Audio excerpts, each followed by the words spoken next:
Kalau kita memikirkan dari sekarang, kita bisa merenungkan bagaimana kalau seandainya kita mati sekarang ini.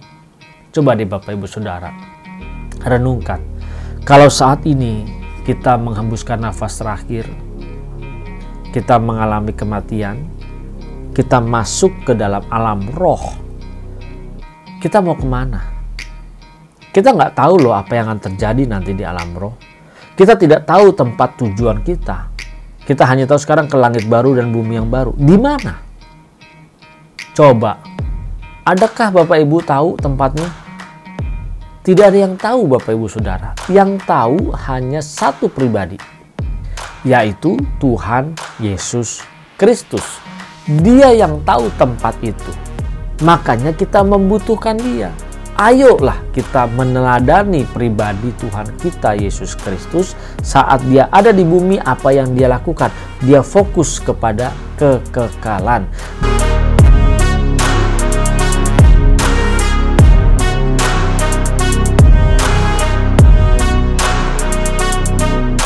Kita berjumpa kembali Bapak Ibu Saudara bersama dengan saya Buyung Kosaputra di channel CPS Television. Mari bagi Bapak Ibu Saudara yang baru pertama kali mengunjungi channel ini dan yang belum pernah mengklik subscribe, ayo dukung saya dengan klik tombol subscribe, lalu klik gambar loncengnya, pilih semua notifikasi supaya setiap video-video yang terbaru yang saya upload, Bapak Ibu Saudara dapat menerima notifikasinya atau pemberitahuannya secara langsung. Menjelang Jumat Agung, beberapa hari lagi kita akan memasuki atau memperingati hari kematian Yesus Kristus. Bagaimana Dia melewati masa-masa kesedihan, melewati masa-masa penderitaan, dianiaya, dicambuk, dimahkotai duri, diludahi, dilecehkan. Satu hal yang kita lihat di sini, Dia sanggup bertahan, bahkan Dia memberikan petunjuk kepada setiap murid-muridnya agar fokus kepada kekekalan. Yesus datang ke dunia membebaskan setiap manusia yang mau percaya kepadanya, yang mau mengikuti jalan-jalannya agar bisa dikembalikan ke rancangan semula, dan Yesus memberikan contoh bahwa fokuslah kepada kehidupan kekekalan, fokus kepada kehidupan masa yang akan datang.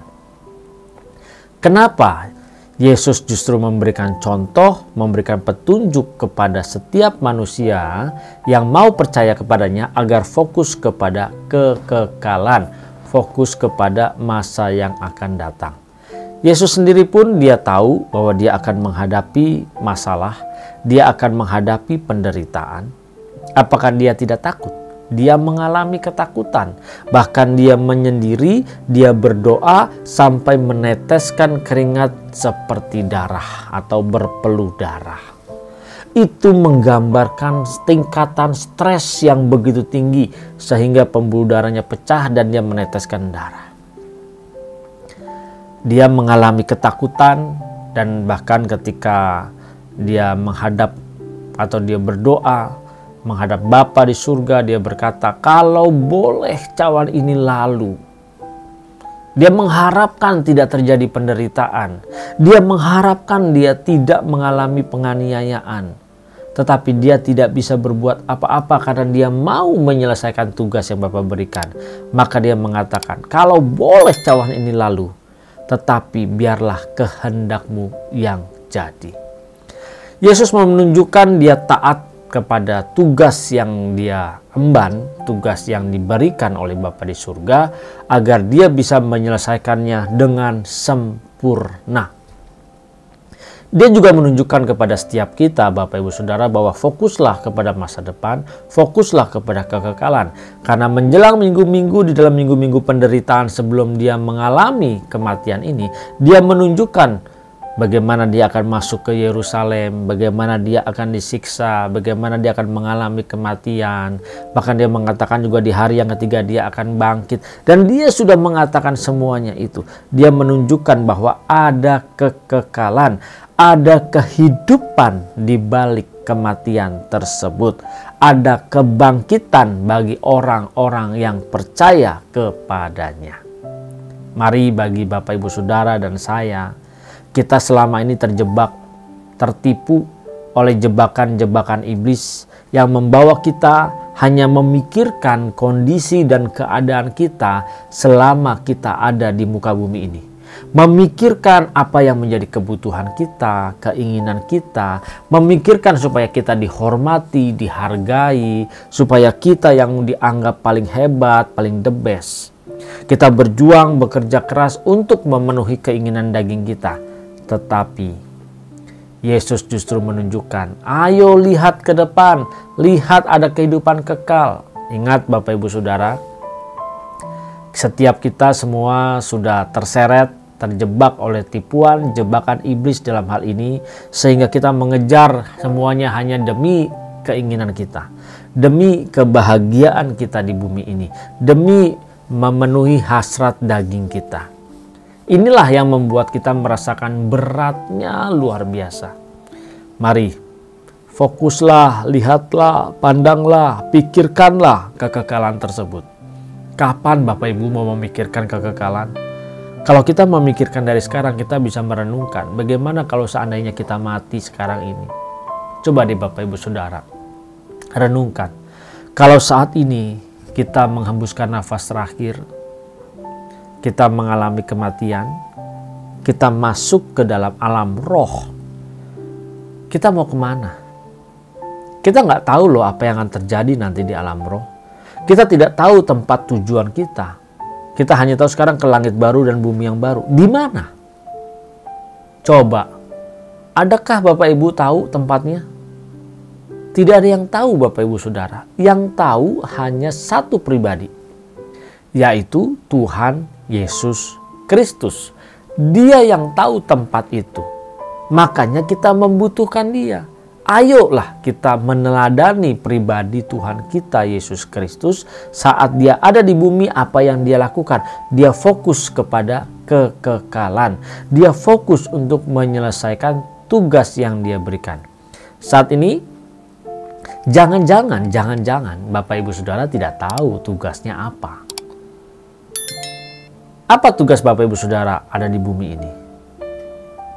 Kalau sudah tahu, bagus, baik. Tapi yang belum tahu, nah harus cari tahu.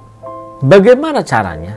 Bergaul kariblah dengan Tuhan, baca firman Tuhan, ikuti. Masih belum tahu juga, ingat, ada firman yang mengatakan bahwa kita semua harus serupa Yesus Kristus Tuhan. Inilah perlombaan yang harus kita jalani. Inilah tugas yang harus kita selesaikan. Sekarang ini, apakah Bapak Ibu Saudara sudah menjadi serupa Yesus Kristus Tuhan? Untuk menjadi serupa Yesus Kristus Tuhan, tidak cukup dengan kita percaya dari mulut. Tapi kita harus mengikuti setiap langkah, setiap jejak, di mana Dia berjalan, apa yang Dia alamin, kita ikuti. Ketika Dia menderita, apa yang Dia lakukan, kita ikuti. Ketika Dia difitnahkan yang jahat, apa yang Dia lakukan, kita ikuti. Itu namanya meneladani pribadi Yesus Kristus Tuhan. Kalau Bapak Ibu Saudara tidak meneladani pribadi itu, tidak menjadi serupa dengan Yesus Kristus Tuhan, maka menjadi serupa dengan siapa? Dengan dunia ini.